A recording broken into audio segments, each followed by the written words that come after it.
Hey, Coach, welcome to our YouTube channel. Make sure you subscribe down below and click up above. That way you'll be notified of everything that kind of comes through. If you're looking to win championships, if you're looking to have a messy basement like this, but a basement like this, go down over and check out teachhoops.com for coaches who want to get better. It's the resources, it's mentoring, it's the one-stop shop for basketball coaches. Go over and check it out. Have a great day.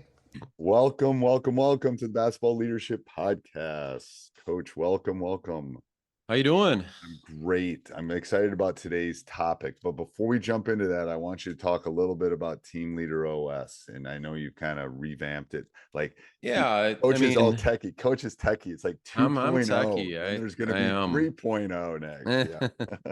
No, I just Team Leader OS got hundreds of coaches have downloaded this and are using this in their program, and it really is a program to help you build the leaders that you need to kind of be successful and win. And it's the program. We have a 20 lesson video lesson course that coaches can use with kids and players. There's a 72-page handbook that goes with it that has all of the lessons combined with like a reflection sheet and growth plan. But then there's a coach the coaches part of this too, where I'm training the coaches on how to use this program and help them grow as leaders. And so that combined with all the resources that are in it and the bonus lessons, it's an incredible amount of great info that you can use year after year for a really great price. But I added on to it. I updated it. I put some new resources, things like Caitlin Clark in leadership. Obviously, that's something that has happened over the last year or so. And so I built some things around Caitlin Clark and things like that. So I've added to it and just released the second version. And where do they find that? They go to www.teamleaderos.com. There you go. All right. So the coach came up with this topic and I didn't know what it was. So we had a discussion before we came on, but why don't you explain to everybody what the red car theory is, Coach? So it's this psychological phenomenon, I guess you could call it, but I want to apply it to us as coaches. If I asked you today when you went to school, okay, how many red cars did you see? Your answer is probably going to be, I don't think I saw a red car.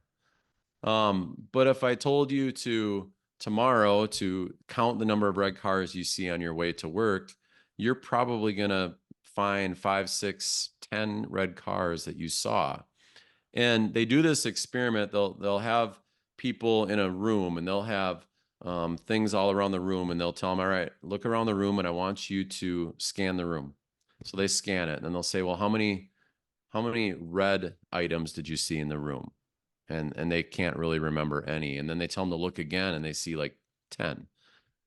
The message is we see what we look for, right? And the red car theory says that if we are looking for a red car, we're going to find a red car. And I think when we apply that to us as coaches, we see what we look for. And so we really have to be conscious of what are we looking for?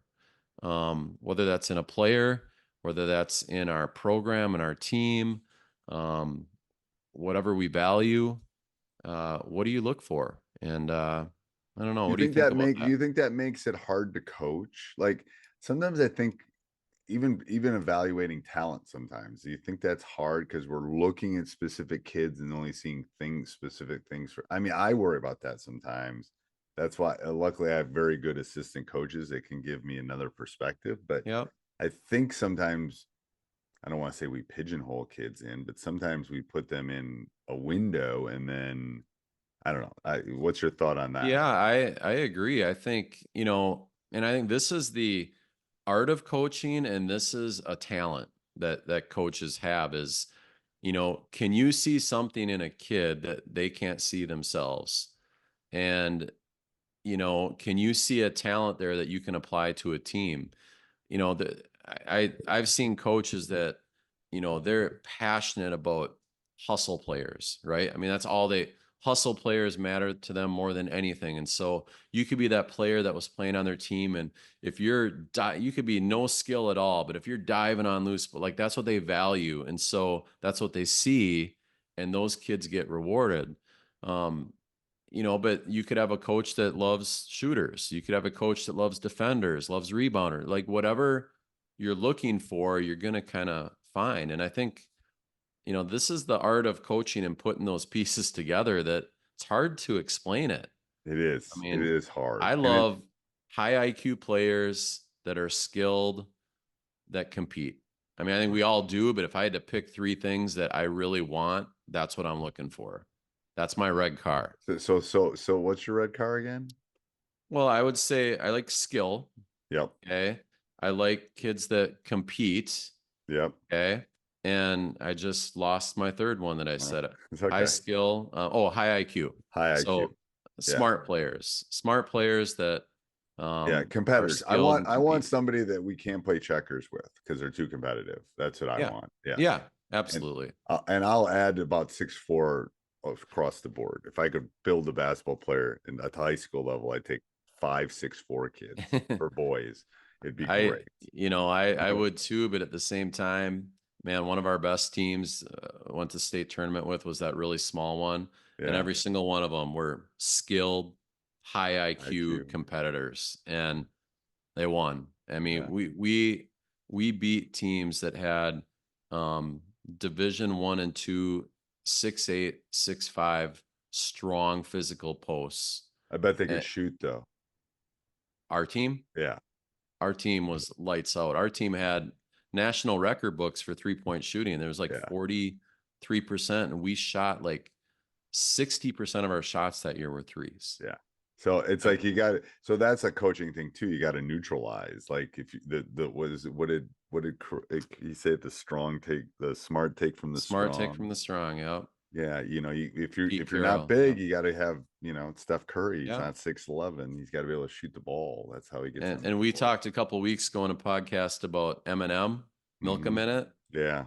That team, man, if we got ahead, we could play keep away with the best. I've had teams like that. And they just love it because they know they're going to shoot free throws. They know they're going to make more points because you're going to come follow them because you have to because of the. I know.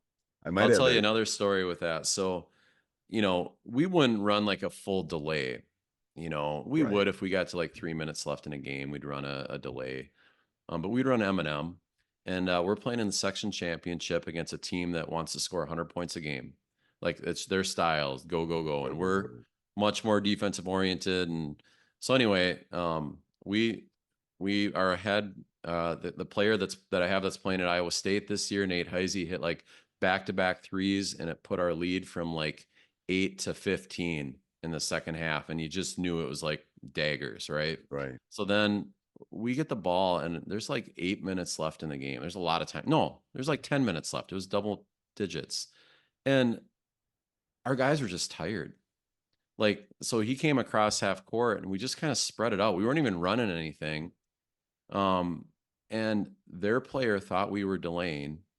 And with 9 minutes to go in the game was over because they thought we were stalling. We weren't. But they're coming to our bench saying, come on, play the game. And I knew we won at that point, and our players knew we won too. So then we started delaying and then they start following, and then they follow, and it was over. But it's the mental stuff of that. I know. Yeah. I love that. All right. Thanks, Coach. Anything else? No, all good. Thanks. All right. Till next week. Yep. Hey, Coach. So glad you enjoyed the video. I hope you enjoyed it a lot. Actually, if you did, subscribe and like, and then go over and check out teachhoops.com for coaches who want to get better.